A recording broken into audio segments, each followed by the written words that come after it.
श्रीराम समर्थ. चातुर्मासानिमित्त आपण रोज थोडंसं चिंतन पाहत आहोत. नवरात्रीचा पर्वकाल सुरू आहे. या नवरात्रीमध्ये प्रत्येकजण उपासना, देवीचं दर्शन आणि उपवास या सर्वांच्या माध्यमातून आपली साधना कशा पद्धतीनं चांगली आपल्याला करता येईल याचा प्रत्येकजण विचार करतो. आज नवरात्रीची 6वी माळ. भगवती जगदंबा आपल्या आयुष्यामध्ये आपल्या सर्वांना मंगल ठेवो, आरोग्यवान ठेवो, हीच रामरायाच्या चरणी प्रार्थना. व्यक्तीच्या जीवनामध्ये यश जे मिळतं त्या यशाच्या पाठीमागे परमात्मा असतो, यामध्ये कुठल्याही प्रकारची शंका नाही. तो आहेच. काय करता करविता परमात्मा आहेच, पण त्याही पलीकडे आपलंही काही कर्तव्य असतात. काय झालं, एक साधू रस्त्यानं चालत असताना त्या साधूला एक छान मळा दिसला. बरं, नुसता दिसला नाही, तो भावला. इतकं प्रसन्न वाटलं त्याला त्या मळ्याला पाहून. छान हिरवीगार झाडी, ते पीक आलेलं, ते पीकही अत्यंत फुललेलं. काय सगळं ते वातावरण बघून त्याला वाटलं आपण जरा इथं थांबावं. म्हणून एका आंब्याच्या झाडाखाली तो साधू थांबला. रमणीय त्या मळ्याचं वातावरण बघूनही त्याला असं वाटलं की खरंच देवानं कोण हा शेतकरी असेल, त्याला किती छान दिलंय ना. योगायोगानं तो शेतकरी त्या ठिकाणी आला. आल्यानंतर त्याने साधू म्हणून साधूला नमस्कार केला.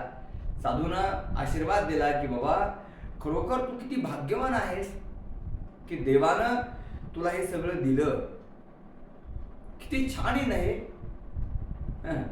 त्या गृहस्थानं साधूजवळ हात जोडले आणि विनंतीपूर्वक, संयमपूर्वक, विनयपूर्वक म्हटलं, साधो, देवानं हे दिलं यामध्ये शंकाच नाहीये, पण या आधी ज्यावेळेस हा मळा माझ्याकडे नव्हता, या मळ्यामध्ये काम करण्याच्या आधी हा देवाकडेच मळा होता, त्यावेळेस तुम्ही तो मळा पाहायला पाहिजे होता. आलं का लक्षात? परमात्मा आपल्याला देतो नाही असं नाहीये, पण परमात्म्यानं आपल्याला जे दिलेलं आहे त्या दिलेल्या वस्तूला फुलवणं आणि ते प्रयत्नानं फुलवणं हे आपल्या हातात आहे. परमात्म्यानं हा आपल्याला देह, नरदेह आपण जो म्हणतो, तो दिलाय ना, पण तो नुसता घरी बसण्यासाठी दिलाय का? तो काही काम न करण्यासाठी दिलाय का? अरे नर करणी करे तो नरका नारायण हो जाय, हे घरी बसून करता येतं का? नाही करता येत. हे तेव्हाच करता येतं ज्यावेळेस प्रत्येक व्यक्ती प्रयत्न करतो. हे त्याच वेळेस करता येतं ज्यावेळेस यशासाठी तो झुंजतो, झगडतो.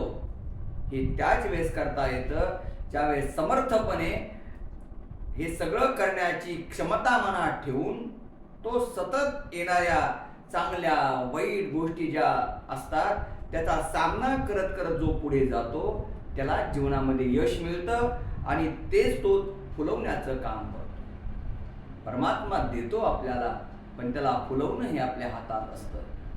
आज तेच थांबूया. उद्या एक नवीन चिंतन, नवीन विचार. श्रीराम समर्थ.